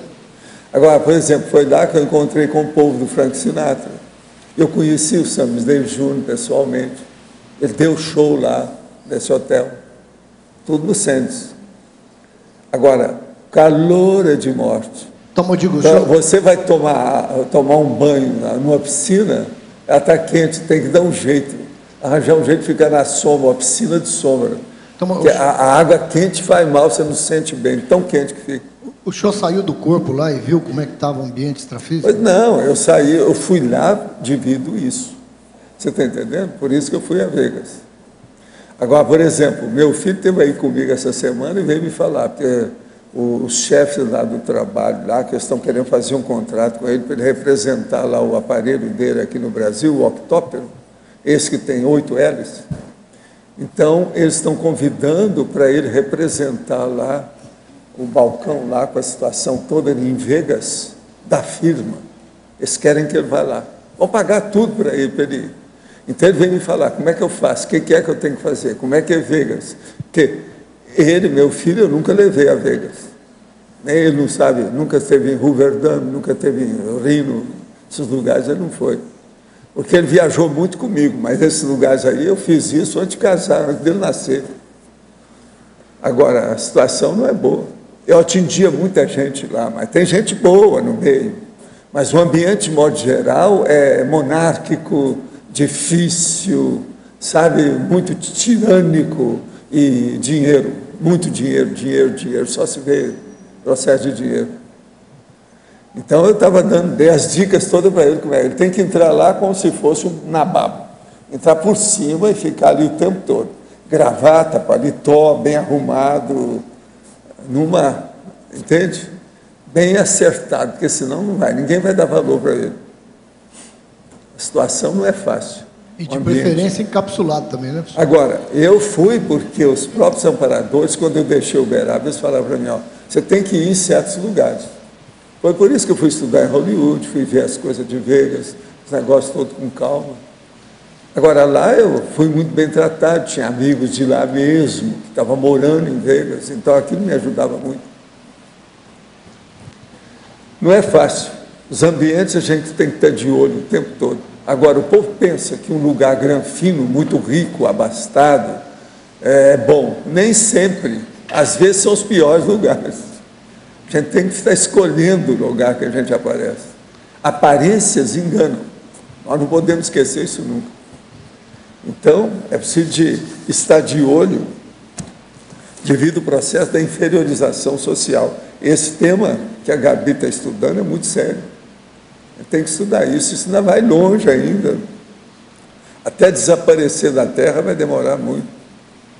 Os processos, tudo é devido ao processo de hierarquia também, né? Eu, por exemplo, um dos piores lugares que eu acho sobre isso é a Índia. E lá tem os intocáveis, tem aquele negócio todo, isso ainda é pior ainda, né? Matéria de inferiorização. Esses dias agora na internet teve uma menina que se matou lá no Oriente porque ela foi estuprada e tem uma lei que diz que se o estuprador concorda em casar, ele foge da pena. Ele não queria casar, só casou com ela porque ele foi obrigado a casar e ela se matou para fugir daquela situação. E o pai e a mãe concordavam com o negócio, o juiz falou, olha, se você casar, a pena... Pois é, mas olha, então, imagina a inferiorização. Pior do que isso que eu acho é o seguinte, são as moças em vários desses países muçulmanos que às vezes querem que faça infibulação nelas. Por quê? É o único jeito dela alcançar um status na sociedade dela. Isso é que eu considero, isso e a gestante bomba, para mim, são das coisas mais atrasadas que tem na Terra atualmente. Uma moça que pede para fazer infibulação nela, vocês sabem o que é? Que é a mutilação sexual da mulher, jovem, virgem. Ela mesma pede, porque senão ela não adquire o status social. Isso é terrível. Outra coisa, até quando eu estudei, hoje eu não sei, mas até quando eu estudei, eram 28 países que ainda praticam infibulação. Eu não sei hoje como é a condição, se algum já diminuiu, se caiu, como é que é. Tem muita gente falando contra isso. Inclusive as infibuladas, elas estão falando aí por todo lado. Né? Muita artista, muita modelo que tem aparecido para expor a situação. O Luiz está lembrando aqui que foi no Marrocos. E ela também se matou porque o cara, além de tudo, ainda batia nela e espancava ela. Quer dizer, o negócio não é fácil. Escuta, eu vou voltar a falar aqui para vocês. Olha, tem a história aqui da mãe da Jaqueline. Sabe, que fala o negócio do Egito e como é que é o processo muçulmano. As coisas que ela mostra aqui da infância dela, que ela passou, tudo lá. Ela escreve muito bem o livro, essa autobiografia, História de uma Vida, Geneviève Beton Narras. É impressionante esse livro dela. Vale a pena vocês verem isso aí oportunamente. Vamos ver depois se a Epígrafe vai pedir esse livro. É bom o povo ver. Se vocês querem ver coisa do Oriente, vale a pena ver isso aqui. Porque ela expõe o negócio francamente, tudo na cara, não esconde nada. Fala até da lua de mel dela, situação, tudo aqui dentro. Tudo claro. Professor vale a pena Barro, ver. a gente tem uns estereótipos assim de que a mulher árabe ela é submetida a situações em que a mulher ocidental, a mulher brasileira não é. Mas, na verdade, em alguns momentos eu vejo que uma mulher sambando nua, muitas vezes, tem muito menos liberdade do que uma mulher de burca. Isso depende da posição interna que ela tem. Acho que quando a Gabi falou muito de estereótipo, e eu achei bacana falar isso. Não tem, mas agora veja, não dá para comparar mulheres árabes com a mulher brasileira livre que tem aí, mesmo que seja nua, não dá para comparar. Elas são muito restringidas num monte de coisa. Você sabe, eu já estou trabalhando aqui vão para 17 anos. E aqui uma das etnias que predomina é justamente a islâmica. A gente já viu de tudo quanto é tipo de pessoa aqui dentro. E eu vejo isso desde a minha terra. Em Monte Carmelo havia sírio, turco, libanês, tudo tinha, desde a minha infância. Então eu sei como é que é isso, não é fácil não. Agora, com certeza, mas o que eu estou querendo dizer... ler aqui, porque essa nossa Ginete aqui, ó, a mãe da Jaqueline, passou por isso no Egito. Ela explica tudo aqui. Não é fácil.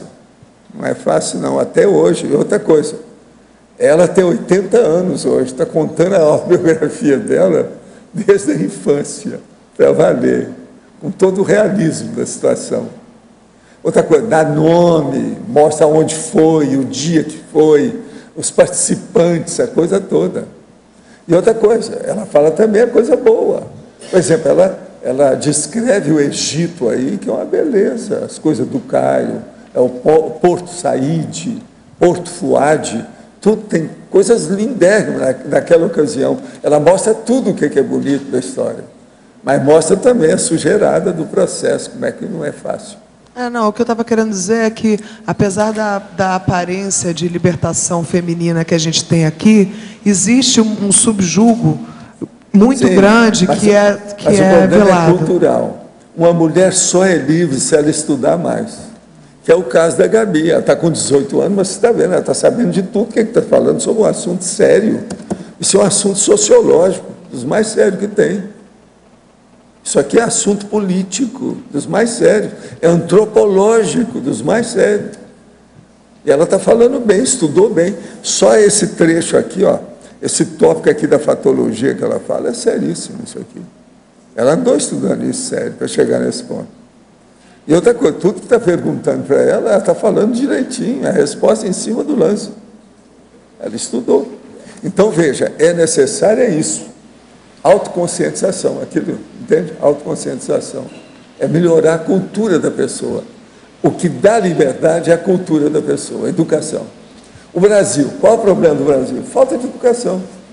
Se aumentar a educação, vai diminuir a corrupção. Diminuindo a corrupção, o PT não vai mandar na gente do jeito que está aí. É uma vergonha o Brasil, por exemplo, ter aí o processo, por exemplo, do direito internacional, à parte por um partido que está mandando na nossa comunicação internacional. Isso não devia de ser. A hora que tem a política internacional, devia de ter o chanceler, tem que representar todos os partidos, e não um só. Isso está tudo errado.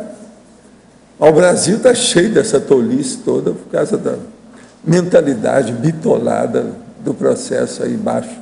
Outra coisa, politicamente correto. Você quer mais besteira do que isso? Eu gostei demais agora o que saiu, um artigo aí, eu até recomendaria para vocês, a Lia Luft, que escreveu nas revistas daí da última semana, mostrando a realidade, defendendo o AIS, o dicionário, que falaram o negócio do cigano. E ela expõe por que é aquilo. Esse povo não entende nada de politicamente correto. Primeiro saiu aquele livro do Ministério da Educação. Eu falo que é o Ministério da Deseducação. Então saiu aquilo, os caras querendo, né, nós vai, etc., e eles aplaudindo isso aí. Agora saiu isso agora deles combatendo o processo do cigano, que está nos dicionários. Isso é bobagem, é tolice, a pessoa tem que entender. O dicionário tem que expor isso tudo. Agora, a Lia Luft fez uma crônica dela lá, de uma página perfeita sobre o assunto, a gente assina embaixo, vale a pena ver. Então, politicamente correto ainda vai dar muito trabalho no Brasil. Desde que saiu aquela cartilha do Lula, eu falei aqui na Tentura, meti o pau no negócio, já faz alguns anos. Mas depois aquilo parece que morreu, acho que eles arranjaram muito empeço, muito, né, travão na história, ficaram calados do assunto.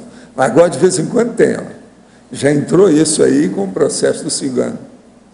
E não é só cigano, tem que olhar tudo. Quer dizer que daqui a pouco você não pode falar, ei, negrada, como é que é? Vamos para o baile? Isso é positivo, não tem nada de errado. Agora, se for olhar o politicamente correto, você não pode falar. Eu não posso chegar perto da minha mulher e falar, neguinha, eu te amo. Não posso. É neguinha? Não pode. Você tem paciência. Então, nós temos que tocar nessa tecla, expor essa situação de vez em quando mesmo. É o jeito, para melhorar a cultura. E viva a tarefa do esclarecimento, que é a saída. Não tem outro jeito. Gente, a Gabi está aqui à espera de vocês.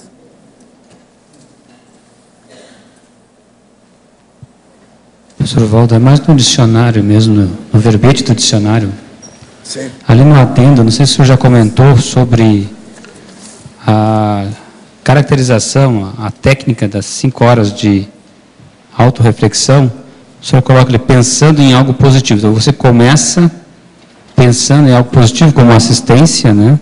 Mas depois o senhor sugere também que se faça uma listagem de critérios de autorreflexão. O que seria essa listagem de critérios? É o pensar positivo? O que mais seria esses critérios? Fazer uma listagem daquilo que você precisa, fazer uma enumeração daquilo que seja importante a partir da primeira ideia que você tem, para ampliar o seu universo. Com isso vai ter a cosvisão. Agora, não sei se você estava aí no início, que eu li aqui, a argumentação. Você estava aí na hora? Não, eu vou ler para você. Há de se deixar escorrer a mufa pensionizando profundamente. A única cabeça de fato inteiramente fria, admissível, é a do cadáver. A maioria dos componentes da humanidade, em função da evoluciologia, porta cabeças quentes. Se nós não esquentarmos a cabeça, não esquentar a mufa, ninguém entende nada na vida. Cabeça fria de cadáver, isso não resolve. Agora, é através de esquentar a cabeça que a pessoa chega na imperturbabilidade. Uma pessoa fria, se ela ficar fria o tempo todo, quase sempre ela vai mostrar receio, ela não vai fazer nada. Ela não caminha, ela não chega na imperturbabilidade. Ela vai chegar no medo, ela vai chegar na covardia. Então, o processo aí é seríssimo da autorreflexão, com a pessoa ampliar o processo da mental somaticidade, ou seja, do autodiscernimento. Esse aqui é um caminho. Agora, a autorreflexão, hoje até ela falou na reflexão de 5 horas aqui, que é o processo que a gente precisa mesmo. E atualmente nós temos uma série de bancos. A pessoa pode sentar no banco e fazer uma reflexão com a natureza. Nós estamos colocando flor agora para todo lado. Você já viu de pedrinha branca. Aí já tem no caminho. Então isso faz a pessoa pensar. É o caminho. Agora, ó, quero avisar vocês para ter muito cuidado lá no meu jardim, que lá tem um sapo de ouro enorme e que brilha até no escuro.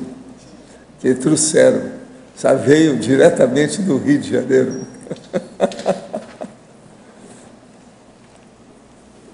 Valdo, aqui no verbete seu aqui, você pôs bestunto e mufa, que são cabeças, né? São. Agora, essas expressões estão dicionarizadas. Sim. Agora, você pôs aqui itálico por quê? Porque você quis pôr o... Não, eu estou italicizando sempre quando tem muitas palavras da gíria comum, etc. Tal, que é para chamar a atenção. Isso é que eu chamo aquilo que é o chamativo do tópico. Você olha que todo tópico tem algum chamativo. Então, o processo coloquial eu quero, sabe, destacar, fazer uma ênfase. É melhor para o povo entender. Agora, aí se põe lá escorrer a mufa... isso é típico que o povo fala. Muito, carioca, paulistano. Não, eu estudei que escorreu a mufa para fazer esse vestibular. Chega lá, eu não passei. Quantas vezes eu não vi o povo falar isso? Aí depois se jogou, quer dizer, escorrer a mufa seria até esquentar a cabeça, entre aspas. E depois você joga com e cabeça eu jogo fria, e falo que esquentar a cabeça não tem jeito, todo mundo tem que esquentar a cabeça. E cabeça fria é só de cadáver. Essa é fria, você põe a mão e está gelado. Agora, o povo geralmente tem superstição com cadáver, eles não põem a mão no cadáver porque é gelado. Né? E depois você joga no fim com cabeças quentes, que aqui você quis dizer... Cabeça quente é isso que você faz, você coloca o povo com cabeça quente aqui todo dia com as suas perguntas. A pessoa usar muito a cabeça, porque tem a cabeça quente da pessoa que fica muito... Gabi. Mas aqui está bem jogado, aqui eu gostei. Agora, ó, a cabeça quente mais séria é da pessoa apaixonada. Agora, popularmente é isso, né? A pessoa apaixonada é que fica com a cabeça quente. Dentro disso, você está usando aqui nesse dicionário, verbete dicionário, coisas que você não nunca usou antes, parece, né? Não, você eu estou fazendo dentro de um critério para mostrar como é que é. No dicionário eu vou mostrar isso tudo, como é que é a técnica da introdução. Tem tudo lá. Mas e tem também os verbetes que eu estou explicando isso. Esse jogo aqui é interessante de tudo aqui, que você nunca usou isso antes. Pois é. Agora, o caso é a pessoa tirar as conclusões dela. Inclusive, ó, na conclusão, eu estou falando sobre não estar no gibi. E não está no gibi também. Entende? Agora, o melhor da história é esse aqui, ó. Cortar o gado sentado em cima do mesmo.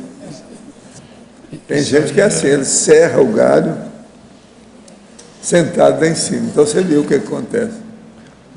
Professor, aqui em cima no B, no verbete também, eu não encontrei pelo menos não estava no AIS aqui, ali na terceira linha, aquela palavra inimidade. Intimidade, está faltando um T, nós já colocamos aí. Obrigado.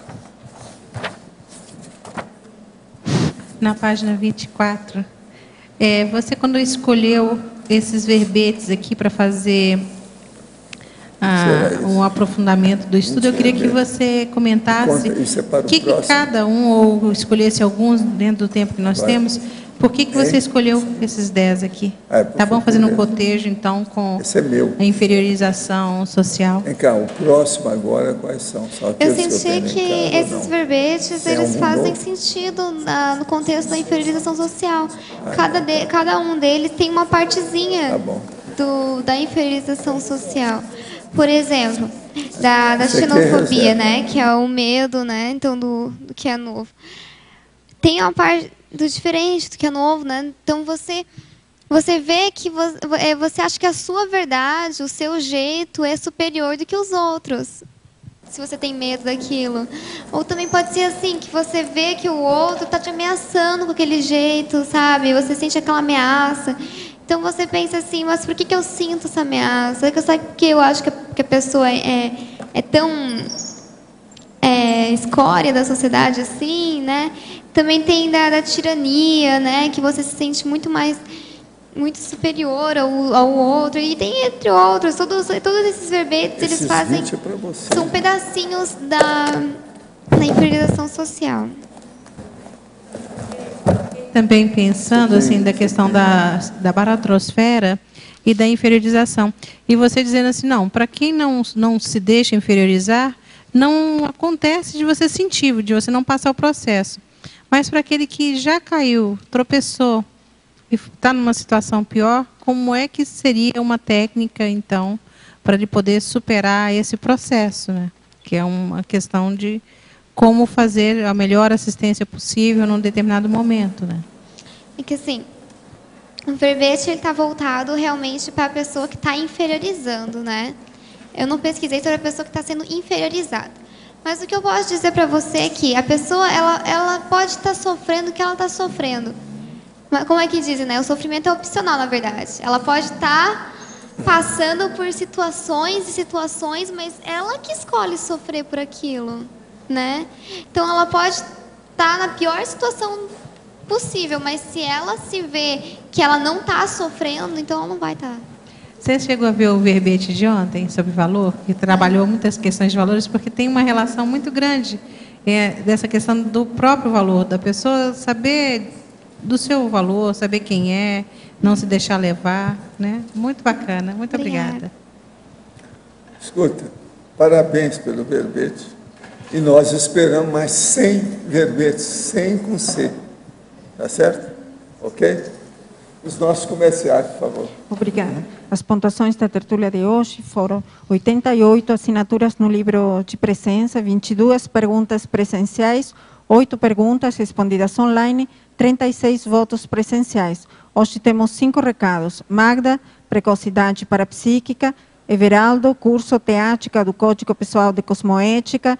Emanuel, teoria e prática na Invexis. A mim, 40 manobras. Caio, identificação das diretrizes da Proexis. Boa tarde. Estou aqui para convidá-los a fazer o curso Precocidade Parapsíquica, que acontecerá no final do mês de abril, nos dias 28 e 29. Este curso é uma parceria do CAEC e a CIP. Os professores serão Mário Oliveira e Carla Giuliani. Tem o objetivo de ajudar a identificar, a compreender as manifestações parapsíquicas na infância e entender os reflexos destas manifestações na fase adulta. Temas principais que serão abordados: medos ou traumas na infância, habilidades inatas, traços de personalidade, relações grupocármicas, marcas de nascença, bloqueios parapsíquicos na adultidade, retrocognições paragenética. Outro tema abordado também será o síndrome do estrangeiro, que tem relação com o curso Precocidade Parapsíquica. O curso acontecerá no auditório do campus Discernimento e é destinado a toda pessoa interessada em entender, desenvolver e qualificar a maturidade parapsíquica. Inscrições na recepção do CAEC, através do telefone 45 3525 2652 ou através do e-mail caec@caec.org. Agradecemos a sua atenção e aguardamos a sua presença. Obrigada. Olá, pessoal, boa tarde. Estou aqui para divulgar o curso Teáticas do Código Pessoal de Cosmoética, que está acontecendo em 2 módulos aqui em Foz do Iguaçu. O primeiro módulo tem início agora na semana que vem, no dia 23, vai até domingo, e o segundo módulo vai ter início no dia 25 de maio a 27 de maio. Esse curso tem como principais objetivos ajudar os alunos a aquisição de técnicas para a implantação do CPC no cotidiano, a ampliação da autocriticidade, dentre outros tópicos. Então, aquelas pessoas que têm interesse no curso, por favor, podem entrar em contato com a recepção do CAEC. E é importante, o curso tem apenas 20 vagas. Obrigado. Olá, pessoal. Estou aqui para falar do primeiro curso de INVEX que ocorrerá no campus de Invexologia, que é o Teoria e Prática da Inversão Existencial, que ocorrerá nas datas de 7 e 8 de abril.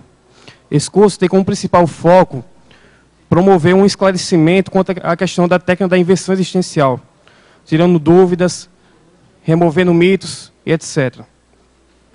Para contato com a Sinvex, podem ser feitos pelo e-mail, nosso e-mail, cursos@sinvex.org, ou pelo telefone DDD 45 3525 0913.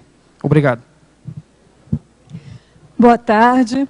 Eu convido você a participar do curso 40 Manobras Energéticas no mês de abril.